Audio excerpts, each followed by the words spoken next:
सुमित्रा की हमेशा से एक ही इच्छा थी कि उसे एक अच्छी बहू मिले। अब ये तो हर माँ की ख्वाहिश होती है कि उसके बेटे को एक अच्छी पत्नी मिले जो घर को संभाल ले, उसके बच्चों का ध्यान रखे। और उसकी खोज पूरी भी हो गई जब विहान और कृतिका का रिश्ता तय हो गया। लेकिन हमारी कृतिका थोड़ी सी आलसी थी, जिसका पता अभी उसके ससुराल वालों को नहीं था। कृतिका चलो उठो, खाना खा लो बेटा, दिन के 1 बज रहे हैं। हाँ माँ, खा लेती हूँ, क्या जल्दी है? अरे अब अगले महीने तेरी शादी होने वाली है, तुझे वक्त पर सब करना चाहिए। अरे माँ, किसने कहा कि मैं वक्त पर कुछ नहीं करती हूँ? आपको पता नहीं, मैं बिजी थी अपनी शादी की शॉपिंग में। शादी के बाद तो मुझे वहाँ ससुराल में क्या क्या चाहिए होगा वो भी तो देखना होगा ना। हाँ ये भी जरूरी है। कितनी समझदार हो गई है मेरी बेटी। ऐसे ही ससुराल में भी ना मन लगाकर काम करना बेटा। हाँ हाँ माँ, जानती हूँ, आप चिंता ना कीजिए। मैं अपने ससुराल में किसी को शिकायत का कोई मौका नहीं दूंगी। वाह, कितनी समझदारी वाली बातें करने लगी है बेटी। हाँ माँ, अब ससुराल जाने वाली हूँ तो समझदार तो बनना ही पड़ेगा। चल अब एक काम कर, रसोई में मैंने सारा काम कर दिया, बस तू जाकर रोटियां बना दे, ठीक है? अरे रोटियां कौन बनाएगा? अब कुछ तो बहाना बनाना पड़ेगा। मैं आती हूँ जरा बाहर जाकर, हाँ कुछ काम निपटाना है। अरे माँ सुनो ना, रोटियों की क्या जरूरत है? मैं तो सिर्फ दाल खाने वाली हूँ। वो क्या है ना, अगले महीने मेरी शादी है तो मैं अपनी सेहत का ध्यान रखना चाहती हूँ। अरे वाह, दाल खाना तो अच्छी बात है, इससे शरीर भी ना हल्का रहता है। तभी तो मैं आज रोटी नहीं, बस दाल ही खाऊंगी। आप जाइए, अपना काम करिए। ठीक है, मैंने दाल बना कर रख दी है, तो खा लेना। हाश, बच गई। अब मैं पूरी दोपहर बस सोऊंगी। कृतिका की ये आदत लेकिन उसके ससुराल में काम नहीं आ रही थी। उसे तो वहाँ 3 टाइम का खाना बनाना ही पड़ रहा था। अब उसे इतने काम की आदत तो थी नहीं, इसलिए अब वो परेशान होने लगी। कृतिका, एक काम करो, दाल मखनी और नान बना दो आज खाने में। माँ जी, इतना भारी खाना कौन खाएगा? अरे बेटा, भारी कहाँ है, दाल और नान ही तो है, और क्या। एक काम करो, साथ में पापड़ और रायता भी बना देना। हाँ ठीक है। इतना सब मैं अकेले बनाऊंगी तो कितना थक जाऊंगी। हे भगवान, अच्छी खासी जिंदगी थी मेरी, शादी करके बर्बाद कर दी। अब तो ऐसा लगता है कि मेरे दिन और रात सिर्फ रसोई में ही जा रहे हैं। दाल भी बनानी है और नान भी, 2-2 चीजें, कितना काम है, कैसे करूंगी? कहीं मैं इतना थकी कि बीमार हो गई तो? मुझे तो लगता है मैं यहाँ आने के बाद कमजोर भी हो गई हूँ। ये तो रोज रोज सब्जी रोटी खाते हैं। अरे कभी कभी खाना नहीं खाना चाहिए। मैं कितना थक जाती हूँ, सब्जी रोटी दाल चावल बनाते बनाते, क्या करूं? कृतिका खुद से बात कर रही थी, तभी वहां विहान आता है। क्या हुआ, कुछ परेशानी है क्या? नहीं, वो ना मुझे बस अच्छा नहीं लग रहा, कुछ भी कमजोरी सी महसूस हो रही थी। अरे तो थोड़ा सा आराम कर लो, सही लगेगा। हाँ मैं भी यही सोच रही थी, पर खाना भी तो बनाना है ना। अरे तो आज कुछ हल्का फुल्का बना दो, जिससे रात का खाना भी हल्का हो जाएगा, हमारी सेहत भी अच्छी रहेगी और तुम्हारा काम भी जल्दी खत्म हो जाएगा। अच्छा, तो मैं टमाटर का सूप बना दूं? हाँ, टमाटर का सूप बना दो, वो तो सबको पसंद भी है और हेल्दी भी है। आसानी से बन भी जाएगा और ज्यादा मेहनत भी नहीं लगेगी। क्या हुआ, कुछ सोच रही हो क्या? नहीं नहीं, कुछ नहीं, बस सोच रही थी कि अपनी सेहत का ध्यान रखना बहुत जरूरी होता है ना। अरे हाँ बिल्कुल। विहान ने कृतिका को सूप का आइडिया दे दिया और उसने रात को सबके लिए टमाटर का सूप बना दिया, जिसे पीकर सबको काफी अच्छा लगा। भाभी, सूप बहुत अच्छा है सच में। गर्मा गर्म सूप पीकर गला भी बहुत अच्छा हो गया मेरा तो। ये सूप तो सेहत के लिए भी बहुत अच्छा है। कभी कभी ना इस तरह सूप ही बना दिया करो बहू। माँ जी, आपको पसंद आया ना? चिंता मत कीजिए, आज से आप सबकी सेहत का ध्यान रखूंगी मैं। कृतिका के ससुराल वालों को सूप क्या पसंद आया। कृतिका को तो जैसे मौका ही मिल गया था उन लोगों को सूप पिलाने का। अब तो घर में ऐसी कोई सब्जी नहीं थी जिससे सूप नहीं बनता था। कृतिका, पिछले कई दिनों से हम सूप पी रहे हैं, आज ना मेरा छोले खाने का बड़ा मन है, आज तो वही बना दे। अच्छा, आपका छोले खाने का मन है? ठीक है, आप चिंता मत कीजिए माँ जी, आज आपको छोले ही मिलेंगे। चलो, आज तो सूप नहीं मिलेगा खाने में, बच गए। आपको छोले खाने का मन है तो आपकी बहू आपको निराश नहीं करेगी, बिल्कुल भी। कई दिनों से सूप पीने के बाद सुमित्रा ने आज छोले खाने की इच्छा जताई थी, लेकिन हमारी कृतिका भी कहाँ कम थी, उसने छोले उबाले और बना दिया उसका सूप। ये क्या है? छोले का सूप माँ जी। आज आपको छोले खाने थे ना, लेकिन आपकी सेहत भी जरूरी है, तो मैंने आपके लिए छोले का सूप बना दिया। अरे लेकिन मुझे छोले पूरी खाना था बहू। अरे माँ जी, मैं आपकी सेहत के साथ कोई खिलवाड़ नहीं होने दे सकती। भाभी, इतना भी हमारी सेहत का ध्यान मत रखिए कि हम सेहतमंद खाना खाकर ही बीमार हो जाएं।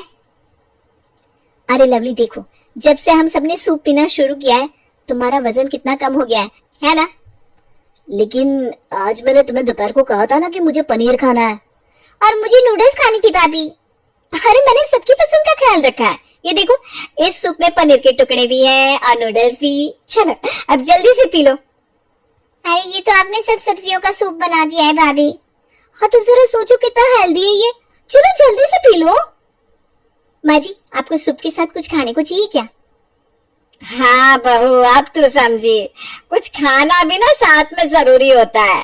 फिक्र नॉट माँ जी, मैं जब तक यहाँ हूँ किसी को किसी बात की चिंता करने की जरूरत नहीं है। ये लीजिए। अब ये क्या है? माँ जी, ये सूप के साथ मठरी है, मैं आज ही बाजार से लाई हूँ। ये लीजिए और एंजॉय कीजिए। हे भगवान, कुछ दिनों में लगता है मैं इतनी हल्की हो जाऊंगी कि खुद उड़ के ही आपके पास आ सकूंगी। कृतिका के सूप ने कहर मचा के रखा था, लेकिन इस कहर को झेलने के लिए कृतिका की माँ भी उसके ससुराल आ रही थी कुछ दिनों के लिए। हाँ माँ जी, माँ आ रही है कुछ दिनों के लिए, उन्हें मेरी बहुत याद आ रही थी ना। अरे ये तो अच्छी बात है, समधन जी भी आ रही है, तो आज खाना मैं और लवली बनाएंगे उनके लिए। थैंक यू माँ जी, आप कितनी अच्छी हैं। अरे क्या बहू, ये तो हमारा फर्ज है।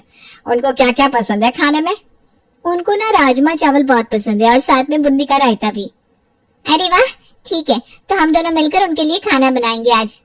हाँ, आखिर उनकी बेटी ने हमारा इतना ध्यान रखा है इतने महीने, तो हमारा भी तो कुछ फर्ज बनता है कि नहीं? हाँ माँ, आओ चलो रसोई में चलते हैं। चलो अच्छा है, दोनों खाना बना रही है, मैं आराम से बैठकर माँ से बातें करूंगी। निर्मला और कृतिका आपस में बातें करने लगे थे। निर्मला को ये जानकर खुशी हो रही थी कि उसकी बेटी के ससुराल वाले इतने अच्छे हैं कि वो खुद उसके लिए खाना बना रहे हैं। तो कितनी भाग्यशाली है कि तेरी सास और ननद खुद तेरी माँ के लिए खाना बना रहे। अरे माँ, मैं भी तो उनका कितना ध्यान रखती हूँ, बहुत खुश है मेरे घर वाले मुझसे। अरे मेरी रानी बेटी कितनी बड़ी हो गई, मुझे तो गर्व है तुझ पर। आइए समधन जी, खाना तैयार हो गया है। ये है आपका राजमा का सूप और दही बूंदी सेहत के लिए हेल्दी नहीं होती ना, इसलिए सिर्फ दही। ये राजमा का सूप? हाँ, कृतिका भी हमें इसी तरह हेल्दी रखती है। अब आप उसकी माँ है तो आपका ध्यान रखना हमारा फर्ज है ना। हाँ, भाभी हमें पका हुआ कुछ भी नहीं खाने देती, हमेशा सूप ही बनाती है। देखिए मैं कितनी फिट हो गई हूँ, है ना भाभी? है? हाँ हाँ, अरे खाइए खाइए, शर्माइए मत।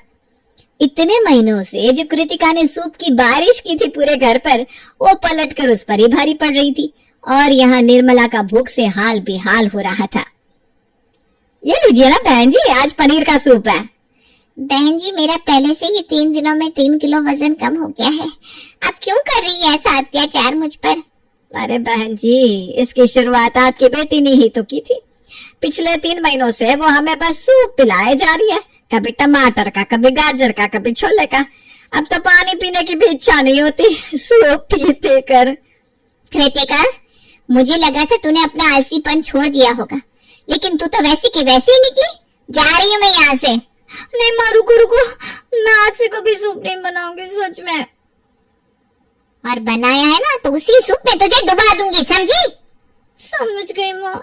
सुनिए जी, मैं साफ साफ बोल रही हूँ, बहू के खिलाफ लड़ाई लड़ने के लिए मुझे एक वकील चाहिए। आपको मेरे लिए कोर्ट में लड़ना होगा।